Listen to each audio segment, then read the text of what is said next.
বিসমিল্লাহির রহমানির রহিম। আমি আলহাজ মুজিবুর রহমান চৌধুরী হাজি মুজিব শ্রীমঙ্গল কমলগঞ্জ থেকে আসছি। আমি নির্বাহী কমিটির মেম্বার।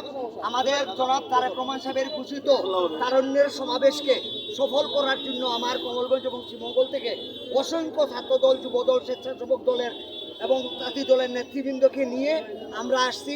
মিছিল সহকারে আমরা সেই সমাবেশে যোগদান করব এবং এই সমাবেশকে সর্বোত্তমভাবে সফল করার জন্য আমরা এখানে আসছি।